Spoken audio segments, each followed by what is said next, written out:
رفتنم خوابیدنم حتی نگاهم، من هیچ کارم این روزا دست خودم نیست. من گم میشم این روزا بین خاطراتت، جز غم کسی این روزا با من هم قدم نیست.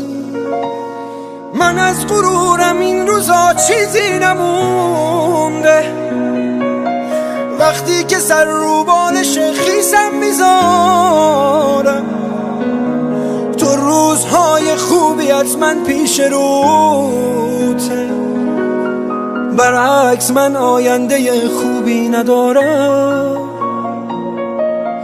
تو از گذشتت هیچ چیزی بر نداشتی، اصلا نذاشتی غم تو دنیات پا بذاره،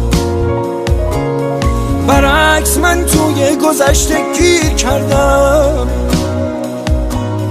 دنیای تو با من یه دنیا فرق داره، من دم به دم دلتنگ روزای گذشتم، چیزی که واسه تو اهمیت نداره. موهامو که دیدم برفات فکر کردم، تو زندگی عشقی دوبار فرصت نداره.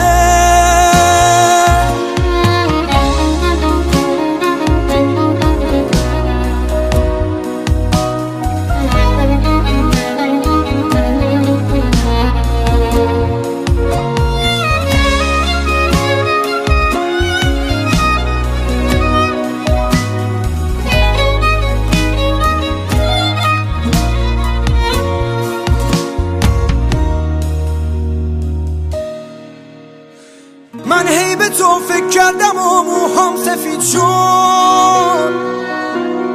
حق با تو بود من فرصت رو از دست دادم. تو بهترین بخش تموم زندگی، دست خودم نیست که تو موندی توی یادم. بعد از تو من با کل دنیا قهر کردم، من روی لبهام خنده ای بی تو ندارم. با رفتنت آیندم و از من گرفت، برگرد من آینده ای بی تو ندارم. تو از گذشتت هیچ چیزی بر نداشتی، اصلا نذاشتی غم تو دنیات پا بذاره، برعکس من توی گذشته گیر کردم. دنیای تو با من یه دنیا فرق داره، من دم به دم دلتنگ روزای گذشتم، چیزی که واسه تو اهمیت نداره. موهامو که دیدم برفات فکر کردم،